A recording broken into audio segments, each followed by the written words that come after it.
Ich hoffe, ihr seid bereit für den großen Endkampf. Ja, endlich ist es soweit. Das ganze Miasma schwappt uns hinterher. Wir beginnen uns direkt zum Dämonenkönig. Keine Verzögerung mehr. Es ist an der Zeit, das Ganze zu beenden. Ein für alle Mal. In Folge 256. Und da vorne ist er wohl.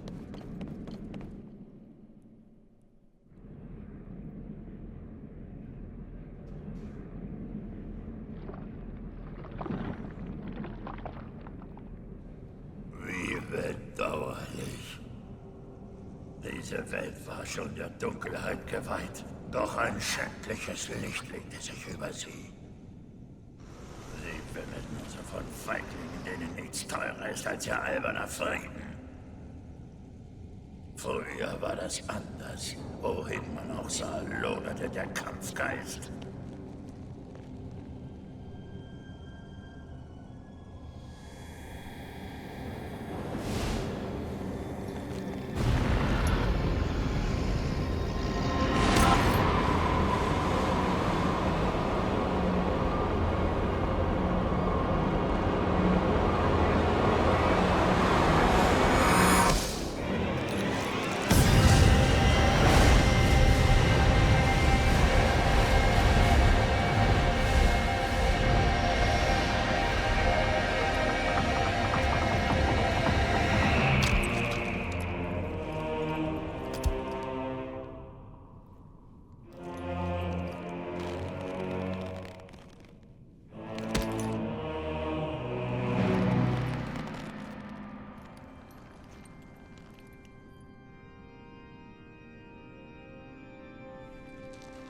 Doch nun werde ich der Welt ihr altes Antlitz zurückgeben.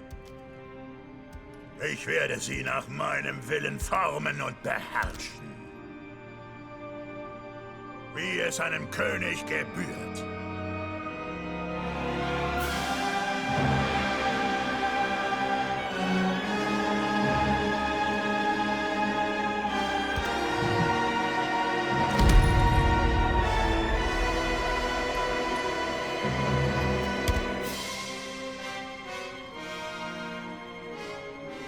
Ganz genau hin.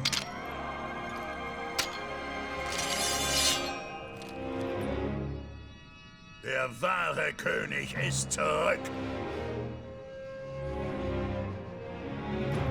Seine Welt wird heute neu erschaffen.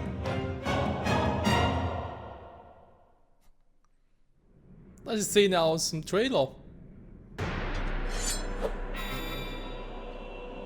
Wie damals in Ganon. Nun gut, Ganondorf. Aua. Das taugt nicht mal als Fingerübung.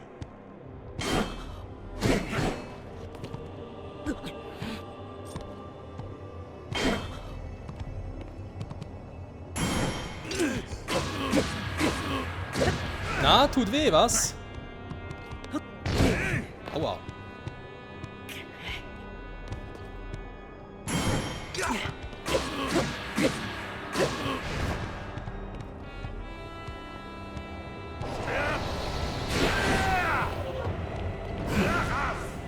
Was? Der kann das auch? Oh, da sind wir erstmal auf dem Boden. Nimm das! Nichts da! Nichts da. Ja. Ecke!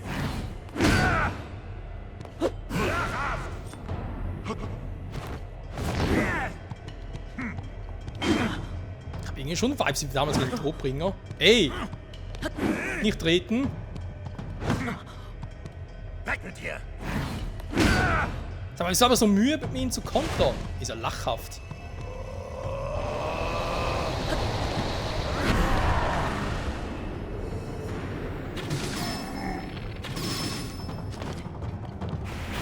Oh.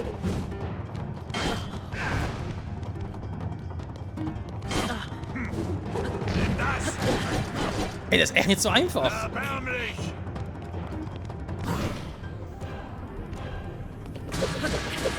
Bei meinen LOL-Auswahl habe ich gar keine Probleme. Ganondorf hingegen? Das war ja bei Phantomgun auch schon so. Den sich ja auch sehr ändern, ne?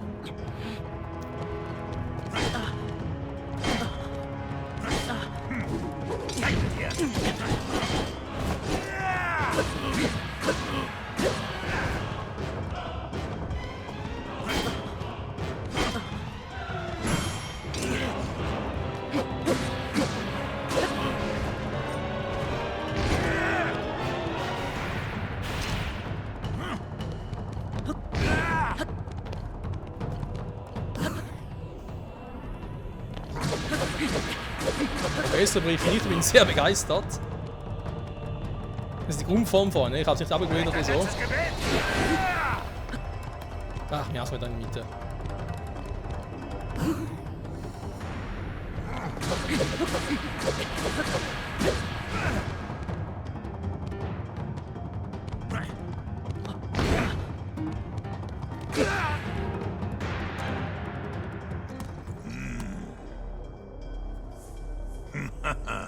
Oh, wie sehr habe ich es vermisst. Der Rausch der Schlacht bringt mein Blut zum Brodeln. Doch es war nicht mehr als ein bloßes Vorgeplänkel.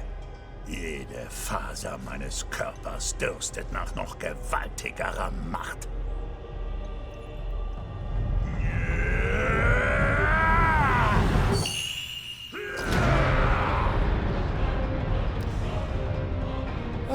Zeit für Phase 2 war.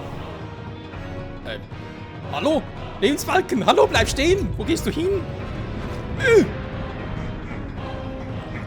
Ja, wisst ihr, andere Bosse haben 2 Lebensbalken oder 3 oder 4. Er hat einfach einen. Trittst du von mir und diesmal wirst du mehr als nur deinen Arm anbüßen. Ich kann nicht aus dem Super Saiyajin werden. Er wird einfach zum Todbringer. Was ändern zumindest. Hat schon viele Änderungen im Todbringer, muss man zugeben. Oh! Hallo Freunde, willkommen zurück. Autsch, das tat weh. Da dürfen mir gerne helfen, ist gar kein Thema. Link, verzeih die Verspätung. Ja, ist halt recht spät dran, das stimmt schon. Aber ich halte die Stellung. Junge, mache ich wenig Damage. Weißt du was, jetzt reicht es mir doch ein bisschen. Obwohl, nee, momentan noch nicht. Aua! Scheiße. Ich wollte gerade ein Ding nehmen.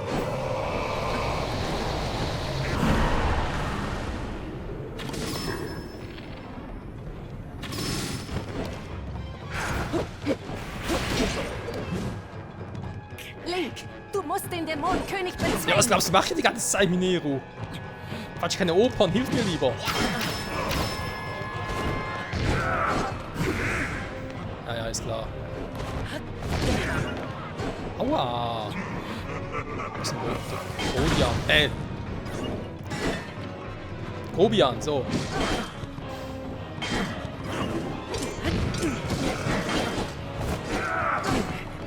Ja, dann kommt der andere und hilft ihm.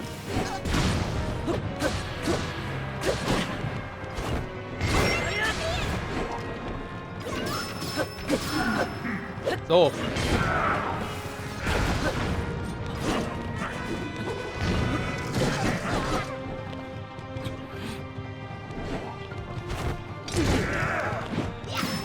Der verarscht mich doch.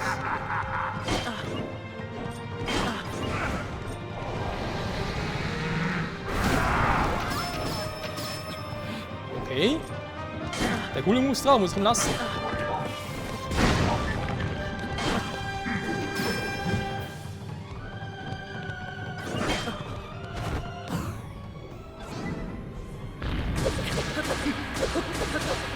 Ja, hier ohne Damage durchzukommen, muss man echt üben, ey.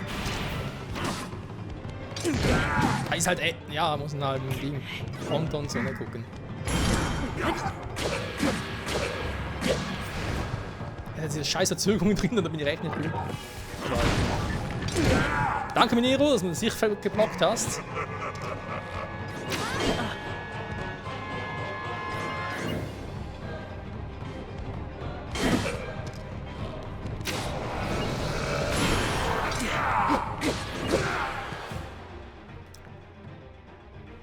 So, die Hälfte da unter, wa?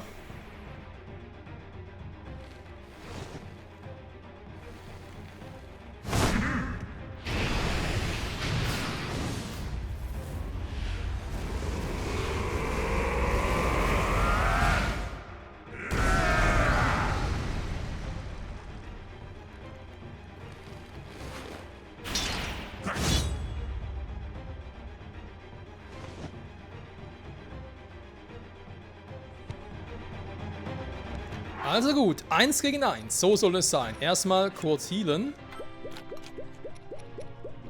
Und dann geht's mal ordentlich Power drauf.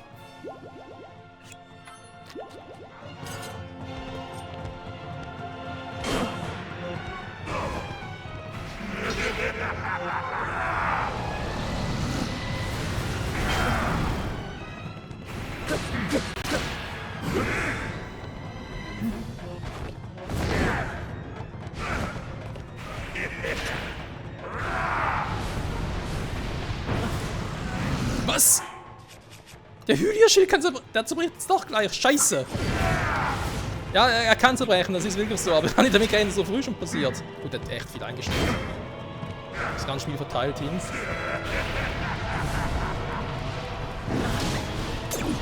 Achso, es liegt in diesem scheiß Dingern, ne?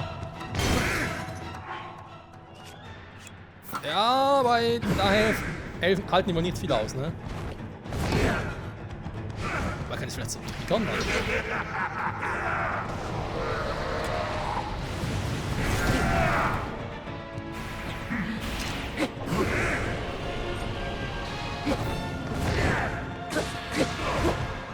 Auf geht's!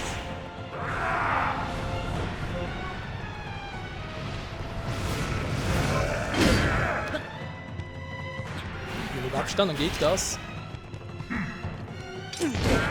Mann, ich lern's aber auch nie.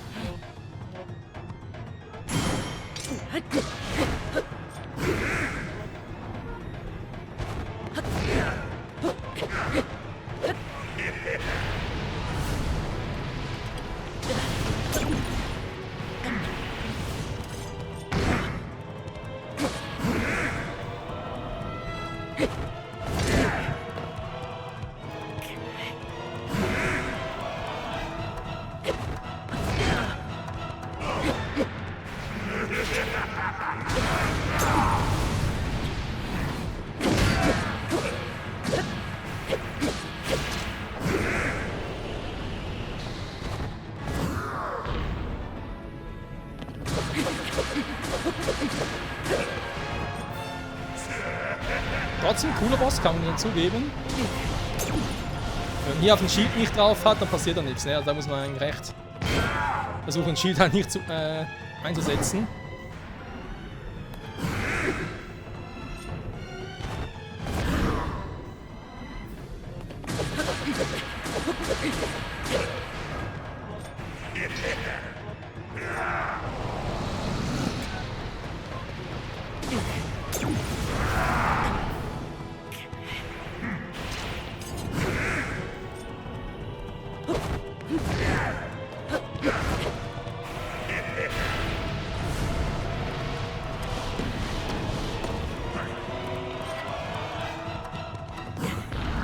Und das war's, Ganondorf!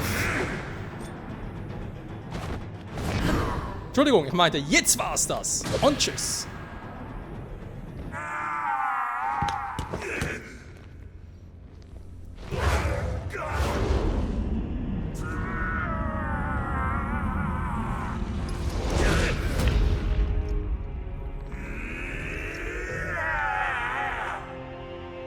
Ich sollte über alles herrschen. Nur mir gehört die Macht. Unmöglich, dass ich ein Weib wie du besiegt.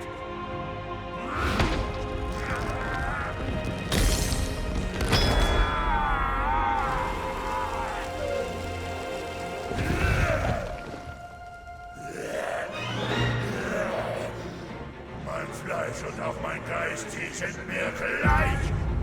Doch reiße ich euch mit in mein Verderben. Tiefe Finsternis umhülle diese Welt auf alle Zeit.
Der Kampf der Drachen möge beginnen!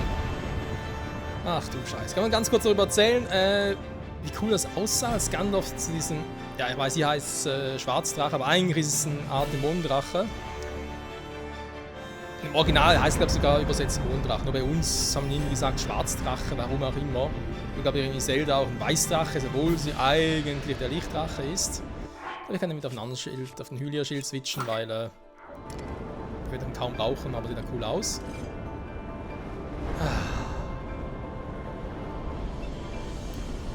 Ja, vor allem bei der Verwandlung halt von Gandalf zum Drachen sah es wirklich so aus wie der Eber, den er sonst normalerweise hat. Ne? Also auch wie die Verheerung Gan aus dem Vorgängerteil. Und ja, das Lustige daran ist, Zelda taucht immer hier auf. Also egal wie weit ihr in der Story seid, egal wie viele Erinnerungen ihr gemacht habt, auch wenn ihr straight direkt vom Anfang des Spiels nach hier direkt hingeht, so früh es überhaupt möglich wäre, Zelda kommt hier immer euch zu Hilfe.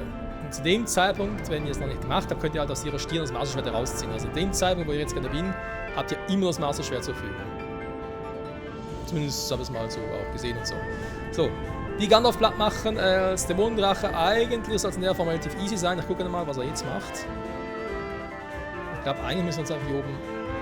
Hätte ich jetzt eigentlich abspringen müssen, wo er diese Feuerbälle geschmissen hat. Und Angriffsboost drauf, ne? Mal ganz kurz. Es ist ein bekanntes Spiel. Das kennen wir bereits aus der, so einer, ich sag jetzt mal, Dämonenform. Aus dem Vorgänger. Ich glaube, beide nicht mehr die Form, ne? Denn er hat, naja, ich würde es irgendwie Akne nennen, nennt es wie ihr wollt. Er hat einfach irgendwelche Auswirkungen da. Und offenbar kann man die nur mit dem Maßschwert zerstören. So, wir kriegen einen hin, nachher fliegen weg. Und ich glaube, es ist sogar so geskriptet, dass du gar nicht runterfallen kannst. Zelda fängt dich immer auf. Oder? Ja, okay. Aber der Kampf jetzt hier wird relativ entspannt werden. Denn Zelda wird von diesen Teilen hier gar nicht getroffen. Sehen die vielleicht immer elegant aus. Im Prinzip kannst du einfach hier oben warten, bis du denkst, ah ja, jetzt habe ich vielleicht mal Bock, was zu machen.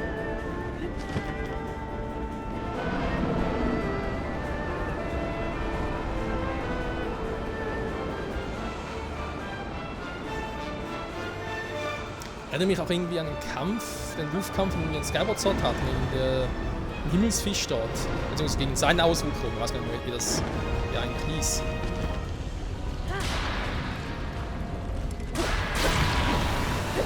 Ach krass, ich stehe hier voll im Miasma und passiert mir gar nichts.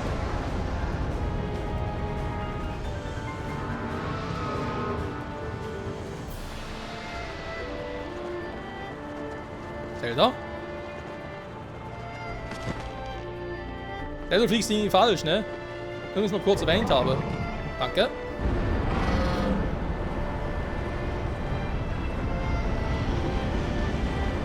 Wow, Junge! Hilf meine Frisur! Oh, ist mir schlecht. Das war gerade ein krasser Aufstieg. So, ja, ich sehe da gerade noch einen. Oh, zwei sogar noch. Ach du Scheiße. Okay. Zwei erledigt, zwei fehlen noch. Ich glaube, es könnte auch so von der Partlänge her ein richtige Punktlandung werden. Aua! War noch einer erwischt. Oh, die ziehen aber viel ab. Einige Scheiße.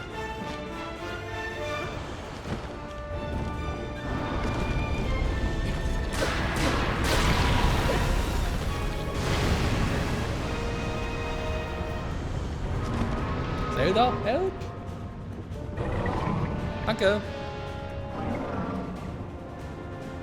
Von wegen als Drache verliert man seine Seele und alle Erinnerungen und so. Berserkan kann nicht mehr quatschen und so und weiß vielleicht irgendwie gerade auch nicht mehr, wie wir heißen.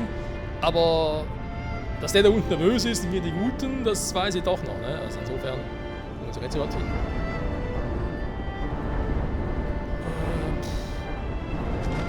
Bis später.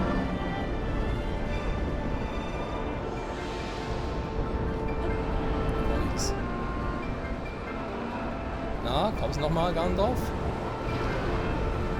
Ja, so ist nochmal.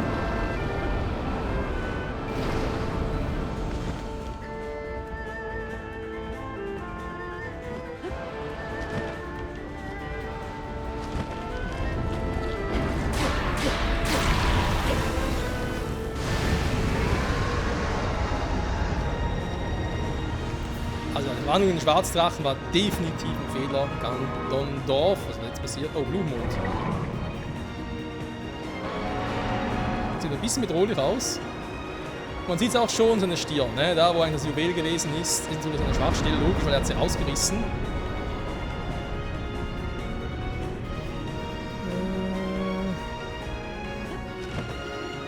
Dass er die Flugbahn kalkulieren kann. So.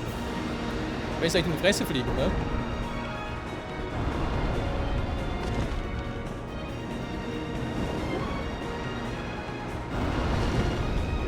Das hat gar nicht gefällt, was ich hier treibe.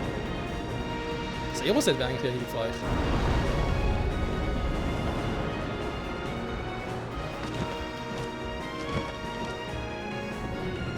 So, Freunde. Es ist vorbei.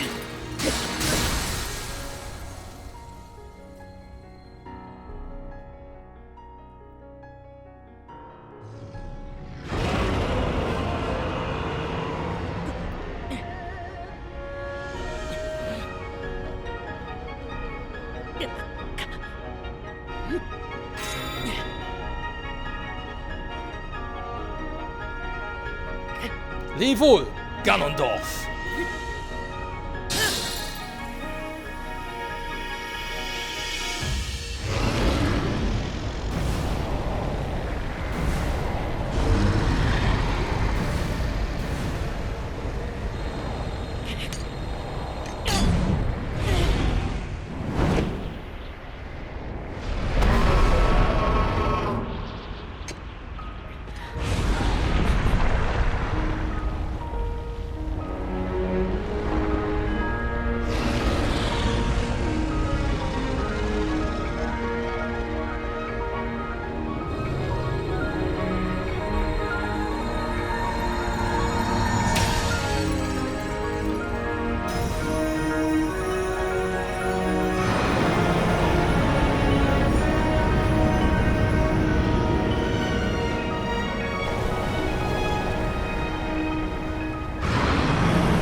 Vernichte Ganondorf und löse mit einer Atombombe-Explosion aus.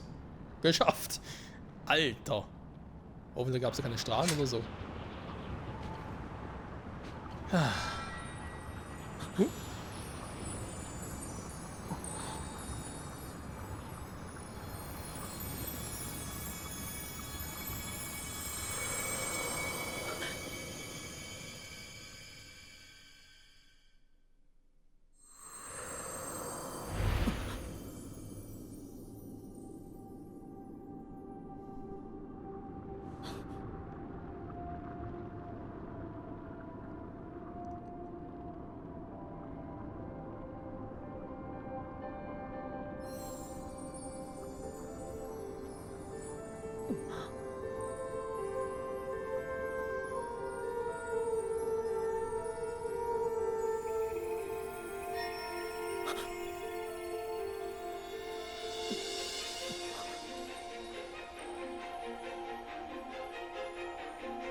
Was?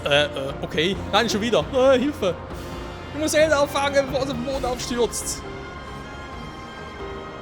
Link, schneller, schneller. Alter. Vergiss, was gerade ein episches Ding war, dass Rauru und Sonja aufgetaucht sind und kein Wort gesagt haben. Aber jetzt endlich in Frieden ruhen dürfen. Der König Roam und die anderen ehemaligen Recken oder immer noch Recken. Ihr wisst, was die Champions. Ist egal. Zelda!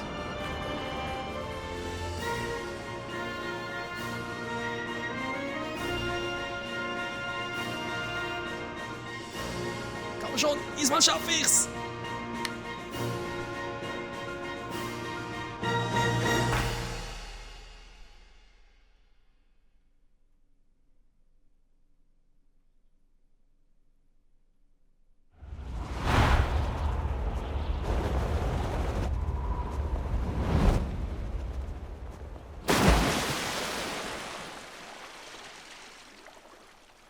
Und tot.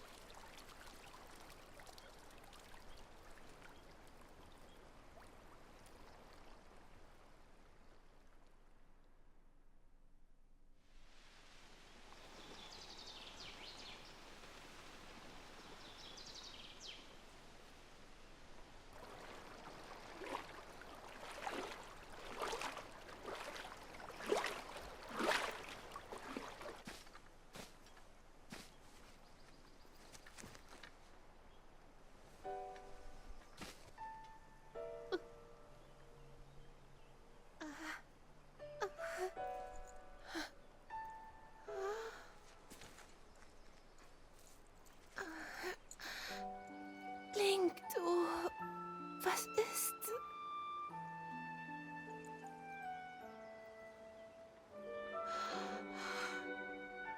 Aber ich war...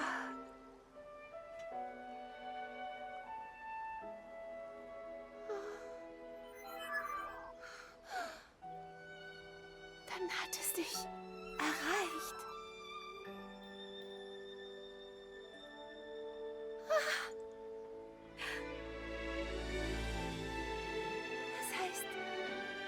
Dämonenkönig. Du hast ihn wirklich besiegt. Unglaublich. Das ist wie ein Traum. Aber wie bin ich...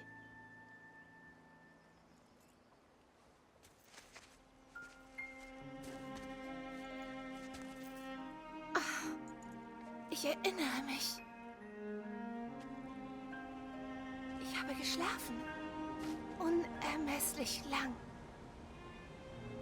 Doch dann hat ein Gefühl mich umhüllt. Sanft und warm, unendlich groß.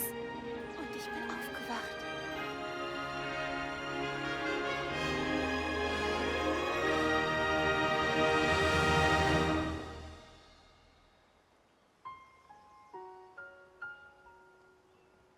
Ich danke euch.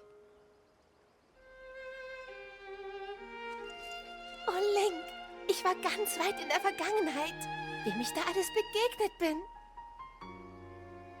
Ich habe dir so viel zu erzählen, jetzt wo ich hier bin. Wieder hier, zu Hause.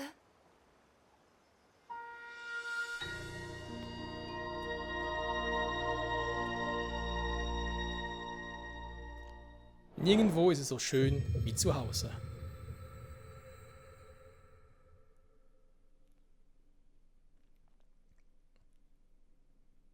Wieso schwebt eigentlich Schloss Hyrule immer noch?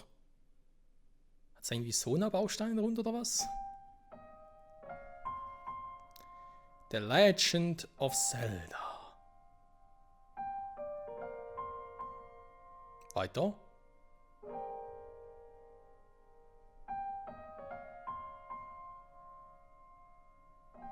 Tears of the Kingdom.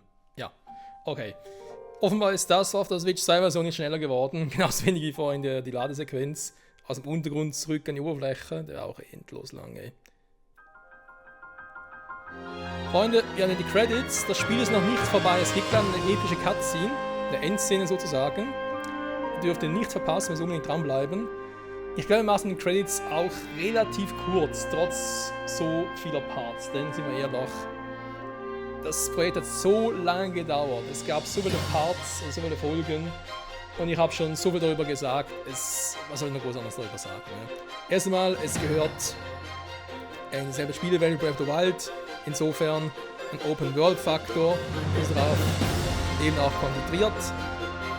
Und dann natürlich gewisse Elemente, die man vom Vorgänger schon kannte, noch ausgebaut hat. Ne? Also alles, was man vorher kann mit Ausdauerbalken, Klettern, wesentlich mehr Herzen, Waffen, die auch zerbrechen können. Aber man, sagen wir mal so, erfolgreich übernommen. Dann gab es neue Systeme, wie eben zum Beispiel Höhlen es neu gab. Oder eben auch Waffen zum Synthetisieren oder Synchronisieren, wie auch immer, aber zum Verstärken. Irgendwelchen Gegner, Items und so. Also insofern, ja, auch ein geiles Feature ist. Und ich muss sagen, auch wenn es jetzt für viele auch sagen könnte, ja, ist ja quasi wie 1:1 Breath of the Wild. Ja, viele Gebiete auch in der offenen Spielewelt sind immer noch relativ leer, das stimmt. Und nach wie vor vermisse ich Elemente aus dem Vorgänger. Also man hätte ruhig noch mehr Sheikah-Wächter und so noch übergelassen können. Man hätte auch die ganzen Titanen, meine ich, noch übergelassen können, auch wenn sie mehr funktioniert hätten. Das sind einfach alle beiseite geschafft worden, außer einer im Hateno-Labor. Okay. Ich meine, sie müssen keine Story-Relevanz haben, aber einfach nur so, wenn man sieht, hey, es hat einen Fokus zum Vorgänger. Ähnlich wie da mit dem Pura-Pad. Warum nicht wieder das Sheikah-Pad nehmen? Macht keinen Sinn. Das Sheikah-Pad hat am Ende von Breath of the Wild noch funktioniert. Die Schreie nicht mal da sind von Sheikah und so, ja, verständlich. Weil sonst wäre es ein bisschen überfüllt gewesen. Und damit kommen wir schon zum nächsten Punkt. Ne? Wo ich immer noch sage, liebe Entwickler, das mit den Schreinen und Wurzeln und so habt ihr übertrieben. Das war echt zu viel des Guten. Das gleiche mit dem Krog schon wieder. So viele zu sammeln. Dann hier mit dem Major Sigma, was nochmal neu war. Auch nochmal alles zusammen mit den ganzen Höhlen und so, wo sie drin waren. Im Prinzip eine coole Idee zum Grinden, aber ganz ehrlich, das ist einfach so ein Ding, wo ich sage, oh nee, muss das sein. Ey. Da muss ich sagen, finde ich, hat man es halt übertrieben im Vergleich zum Vorgänger. Breath of the Wild war halt relativ flach, weil es nur eine Welt gab, also Hyrule auf der Oberfläche.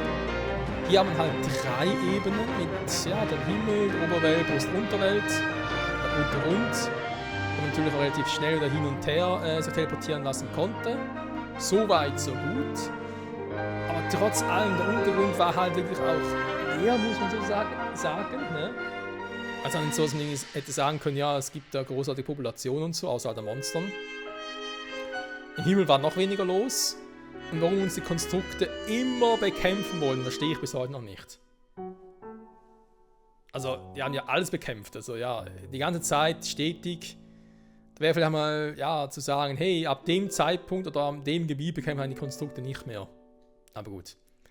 Anderes Thema. Dafür muss ich sagen, was das Spiel besser gemacht als der Vorgänger, ist definitiv die Story. Weil, sind wir ehrlich, bei Breath of the Wild war es klar, wohin es führt. Also hast du ein Gebiet gemacht, einen Titan besiegt, eben einen der Recken da gerettet, sag ich jetzt mal. Dann war es klar, bei allen anderen funktioniert es genauso. Der Endkampf gegen Ganon, der war zwar auch schon episch und so, aber eben du konntest direkt zu Ganon gehen, du brauchst kein Masterschwert dafür, gar nichts. Zu keinem Zeitpunkt. Und das hat man hier, finde ich, wesentlich besser gemacht. Ich meine, zum einen schon mal die Tatsache, dass man hier einen 5. Weisen hat, den man finden musste. Sprich, es waren alle 4 hatten zum Schluss Hallo Ding. Kam eine Sequenz, die war sehr unerwartet, so eine Wende reingebracht, sagen wir jetzt mal. Und ja, eben das Ganze war halt am Schluss jetzt hier, die ganzen Weisen nochmal zusammenfinden und so, war es doch um einiges epischer. Zumindest meine persönliche Meinung. Ansonsten, ja eben, wie bereits erwähnt, ist eben noch eine große offene Welt.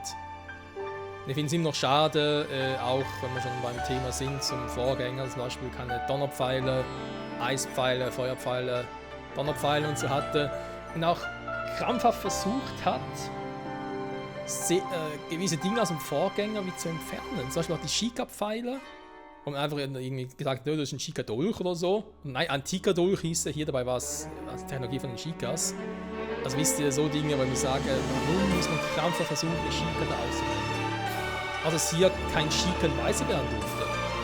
Und durfte zum Beispiel jetzt nicht Pura, der Weise des Geistes werden.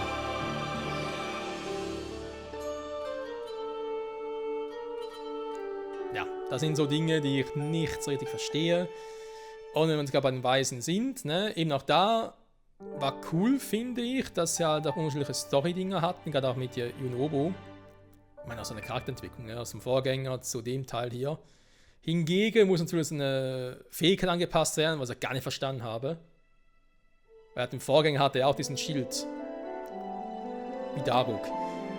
Und da ist halt auch so ein Punkt, wo ich sage, oh nee, lieber Typ, warum haben wir das so verschlimmbessert? Da wieder mal dieses Wort. Im Vorgänger konnte man die Fähigkeiten der Recken, wie sie dort hießen, wesentlich besser einsetzen, kontrolliert einsetzen, waren auch wesentlich hilfreicher als die Fähigkeiten der Weisen hier. Bei Mineros Fähigkeit, ja, die waren auch recht praktisch. Nein, besser gesagt recht cool. Im Kampf praktisch. Und Tulins Fähigkeit mit dem Wind war sowieso immer praktisch, im Kampf weniger, dafür sonst so. Aber Sidons Fähigkeit, jetzt mal ganz ehrlich, wer von uns nutzt Sidons Fähigkeit? Der Wasserschild. Wenn die Wahl haben, nutzt er viel lieber Daruks Fähigkeit aus dem Vorgänger, aus Breath of the Wild, also vom Feuerrecken. Mit dem Feuerschild war wesentlich praktischer, weil es waren passive Effekte. Aber wiederum auch die Blitzkraft, die unser lieber Richu hatte. Im Vorgänger hatte sie ja Urbosa. Urbosas Fähigkeit konnte ich viel besser kontrolliert einsetzen. Hier muss sie immer zuerst die Weisen anquatschen. Außer bei Tuli, wenn du geflogen bist oder im freien Fall warst. Da kann ich sofort. Ich einfach sagen, bitte aktivieren, obwohl er hinter dir war.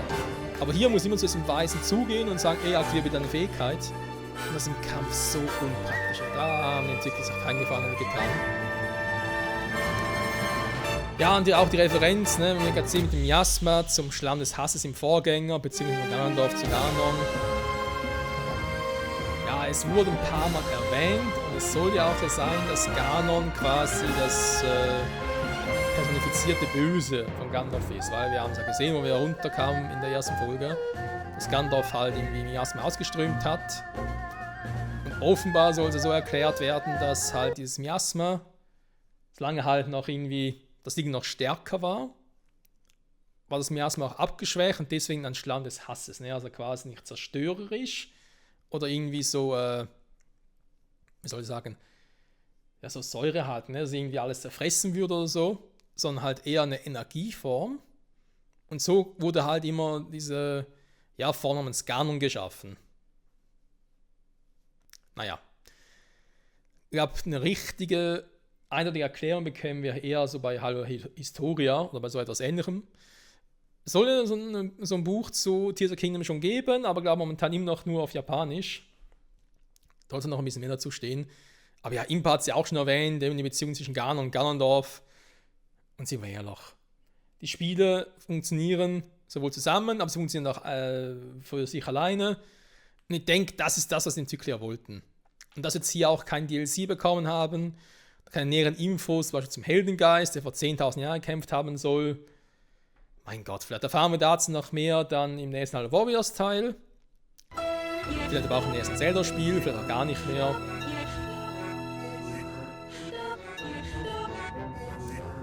Und jetzt haben wir trotzdem durchgequatscht.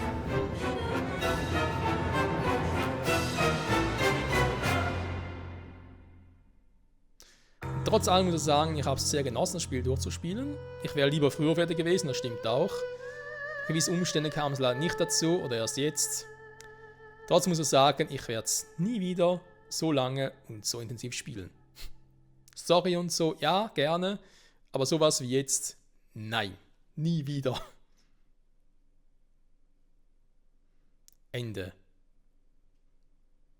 Da fällt eigentlich das Fragezeichen.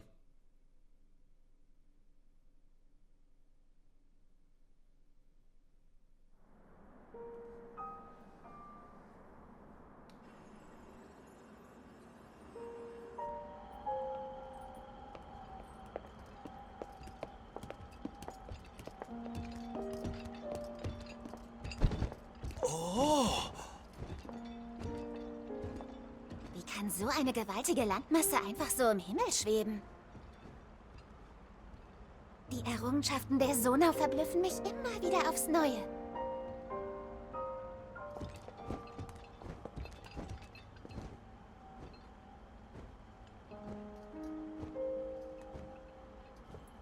Damit sind wir am Ziel. Ich danke euch, dass ihr mich hierher begleitet habt. Seht euch um. Von hier aus kann man das ganze Königreich Hyrule bewundern. So hoch oben bin ich ja noch nie im Leben gewesen. Ja, der Ausblick ist wunderschön. Und du, Zelda, hast all die Zeit hier in den Wolken verbracht? Ja, doch an viel mehr kann ich mich nicht erinnern. Es ist so unwirklich, dass ich jetzt mit euch hier stehe. Diesbezüglich habe ich eine Vermutung. Es waren Raurus Lichtkraft und Sonjas Macht über die Zeit. Beide haben sie Link ihre Macht geliehen, um dieses Wunder geschehen zu lassen.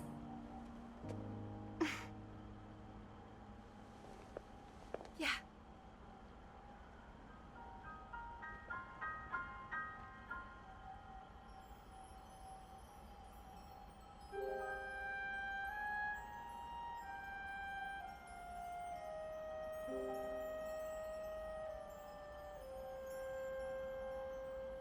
Meine Zeit ist nun gekommen. Minero! Vor langer Zeit bürdeten wir künftigen Generationen eine schreckliche Plage auf. Doch ihr habt es geschafft, sie endgültig zu besiegen. Nun kann ich endlich leichten Herzens Rauro und den anderen folgen.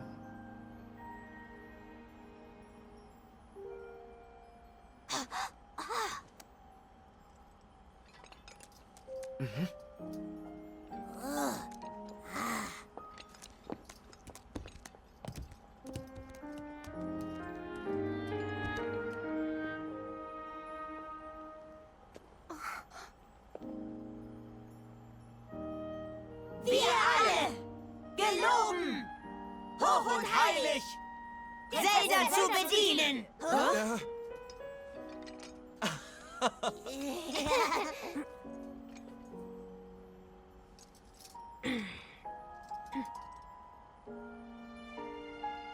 Prinzessin Zelda zu dienen und Hyrule stets zu beschützen.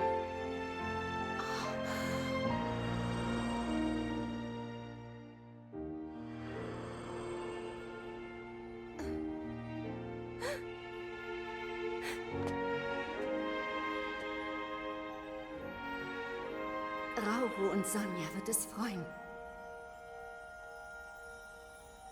Minero! Und du, mein liebes Kind, bist stets in unseren Herzen.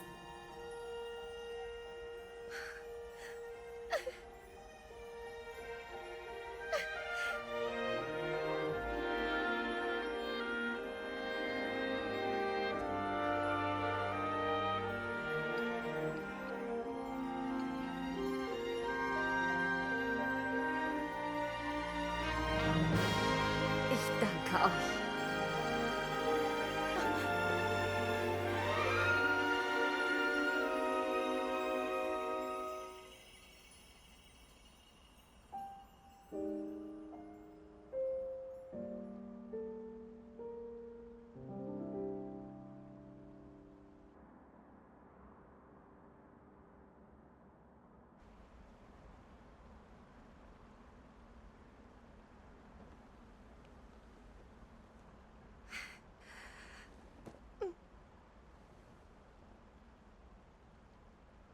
König Rauro, Königin Sonja, Minero und die Weisen aus jener Zeit.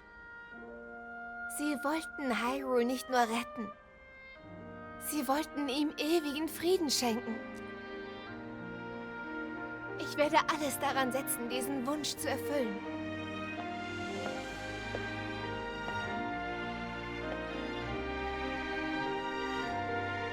Jetzt und für alle Zeit.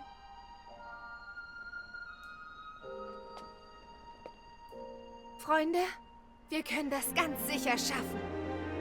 Gemeinsam.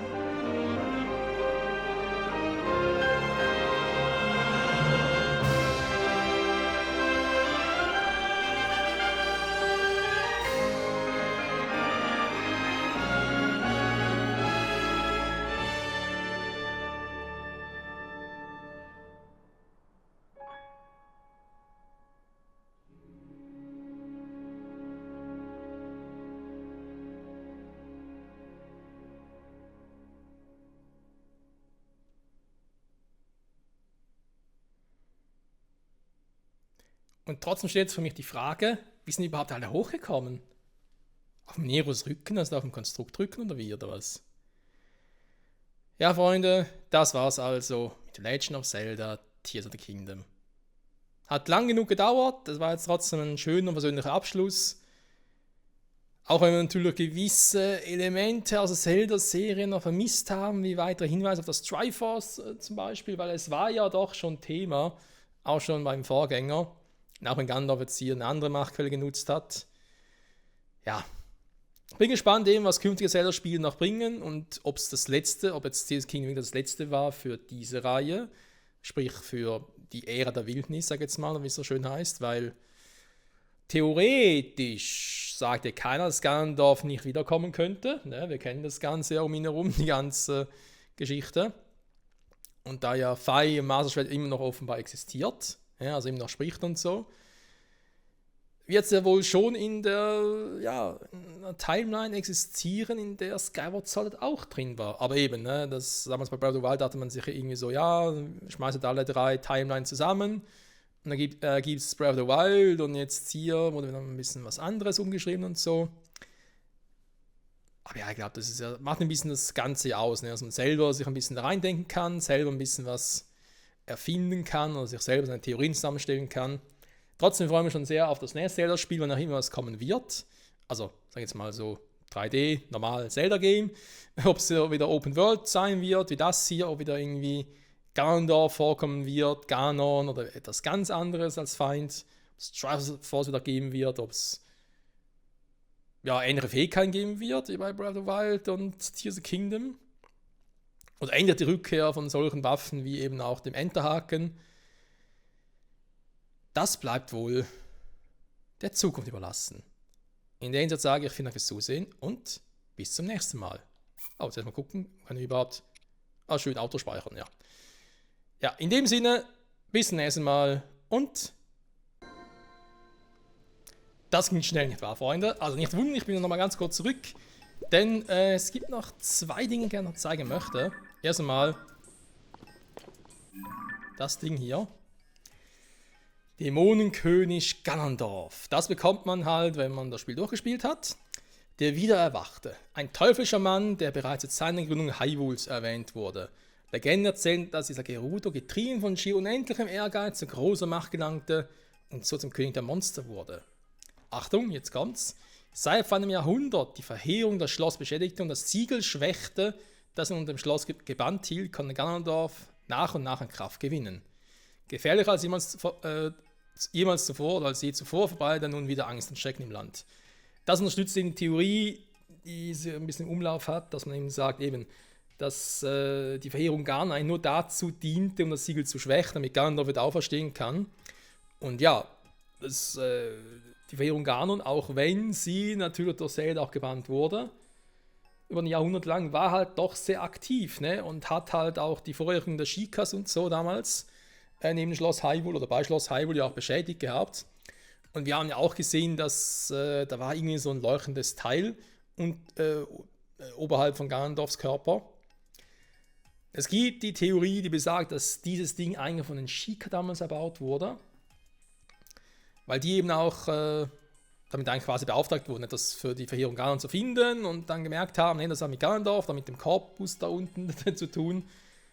Und das ein quasi Frühwarnsystem ist, ne? Weil wir haben uns ja gewundert, warum gibt es so eine Art Frühwarnsystem, warum soll die Sheikah-Technologie wieder zum Leben erwachen und so nach 10.000 Jahren. Und das soll eben der Grund dafür gewesen sein. Dass sobald da unten der Detektor quasi merkt, oh, da wird etwas aktiv, da ist was Böses im Busch, soll eigentlich die Sheikah-Technologie wieder reaktiviert werden. Es wird natürlich jetzt hier nichts davon erwähnt, dass die Verheerung wirklich auch Ganondorf selbst wäre oder seine Energieform oder sowas in der Art. Ich glaube noch nicht, dass es 2 verschiedene Wesen wären. Das wäre schon ein bisschen krass. Ganz ehrlich. So, das wird dazu. Dann noch ganz kurz was anderes. Es gibt noch ein paar Einträge, die uns noch fehlen. Wie ist Motiv anzukommen? So. Boss-Gegner-Fotos. Die sind eben neu. Und ich merke, der war zu wenig Kohl dafür. Scheiße. Moment, ich bin wieder zurück. Ich muss hier kurz was kaufen, verkaufen und so. Das ist jetzt gerade ein bisschen peinlich, dass ich wenig Kohle habe. Moment, kann ich es auch hier machen? Jetzt ein bisschen hin. Na komm. Das ist jetzt ein little bit peinlich. Da muss ja passieren. Weil, ja, um das, also für diejenigen halt unter die so sagen, hey, ich hätte gern das Album voll. Was geht ja gar nicht, solange ich das Spiel noch nicht durchgespielt habe. Das ist korrekt, das geht erst, wenn man das Spiel durchgespielt hat. Dann kann man es komplettieren. Ich meine halt mit dem anderen von Ganondorf, aber das war ja eher das, sag jetzt mal die Charakterübersicht. Aber das Album selber, das Hyrule Handbuch, besser gesagt. So. Ja, das Hyrule Handbuch. Das kriegen wir auch später. Und wir brauchen noch ein bisschen Geld dafür. 5000 insgesamt, ne? Ah. Oh. Ich hab doch garantiert noch ein paar Mineralien zu verkaufen.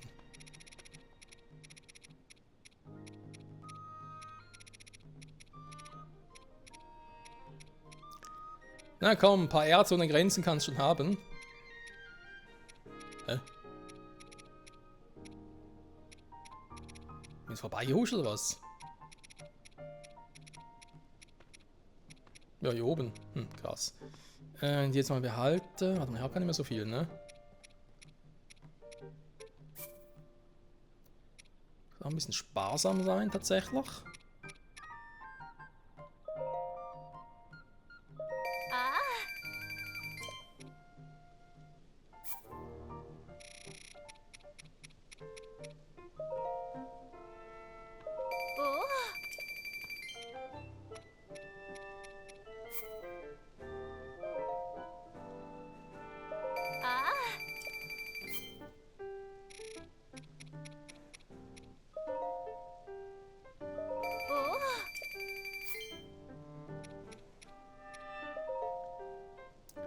So, gleich haben wir's.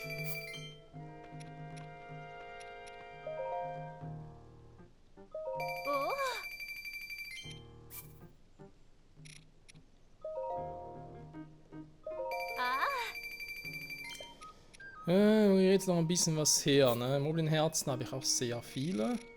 Auch niemals im Leben so viel. Hier noch ein paar verkaufen.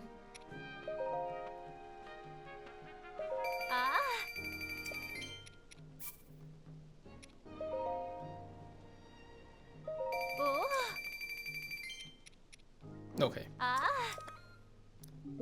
Fürs Erst soll das reichen. So, ja, ich weiß von der Herberei, alles klar. Jetzt eh nicht hin. Nein, ich will noch mal ganz kurz zurück zum Martino-Institut. Die Folge nicht noch allzu sehr in Länge ziehen. Kaufen wir uns kurz noch die 10 Bossgegner-Fotos und dann haben wir das auch mal hinter uns. Ne? Klar, es fehlen eben noch Bilder. Wir müssen halt noch mal ein paar Materialien farben und so. Duplizieren geht leider nicht mehr. Das haben sie ja rausgepatcht, erfolgreich. Er braucht das schon, ne?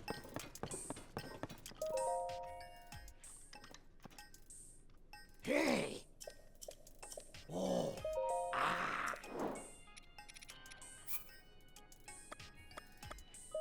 Oh! Ah!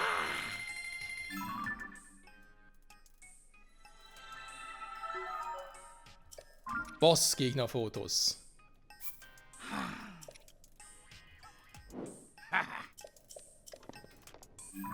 So. Das heißt, wir hätten somit auch noch Frostgera, also Windtempel. Also Ilvazia, das Viech vom Todesberg selber. Boldogoma aus dem Feuertempel. Schlammraubschleim, Quellen von Hyrule, sehr schön. Octocross selber, ja, da war also Tempelboss. Die Gypto-Königin. Gestohlenes Konstrukt. Phantomgarn, den kennen wir bereits.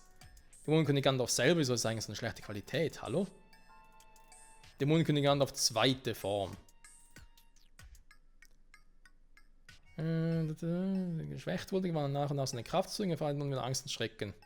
Ja. Der Siegel wurde halt definitiv geschwächt, ne? Das wird auch hier nochmal erwähnt. Mysteriensteine. Was? Einfache Berührung, dann den Körper zerfressen, kritische Schäden bewirken. Ich finde noch interessant, das produzierte Miasma ist mit bösartigen magischen Kräften durchsetzt. Okay.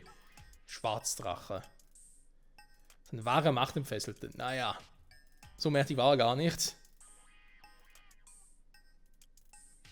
Der pechschwarze Körper ist immun gegen jeden Angriff, es sei denn, er wird mit dem Maserschwert ausgeführt. Okay. Deswegen ist es wohl auch storybedingt, dass man das Maserschwert hier nutzen muss und auch hier bekommt, weil sonst alles andere wirkt bei ihm gar nicht. Eigentlich, wenn man sich ja auch so zurückdenkt, wie der Kampf zwischen Rauru mit dem Weisen gegen Ganondorf war, hätte man das Maserschwert auch schon früher ihm geben können. Aber ja gut, wie willst du Zelda runterbringen, ne? Das wird auch ein bisschen schwierig tatsächlich. Und der Weißdrache auch noch als Monster. Tja. Freunde, damit hätten wir auch die Monsterabteilung hier komplett. Tiere haben wir komplettiert. Materialien fehlen noch ein bisschen was. Waffen haben wir auch fast alles voll. Schätze haben wir alles voll. Das heißt, hier würde ich tatsächlich einfach noch ein bisschen Geld farmen oder irgendwie Materialien farmen und das Ganze einfach kaufen. Das geht am einfachsten.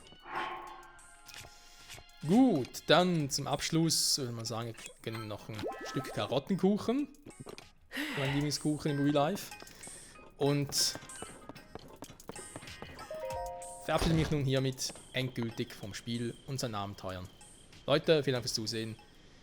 Und bis zum nächsten Abenteuer in der Legend of Zelda-Reihe. Oder wird das ganz andere? Mal gucken, ne? Wir haben noch viele Spiele vor uns. Hallo Zelda. Und in dem Fall, ciao zusammen.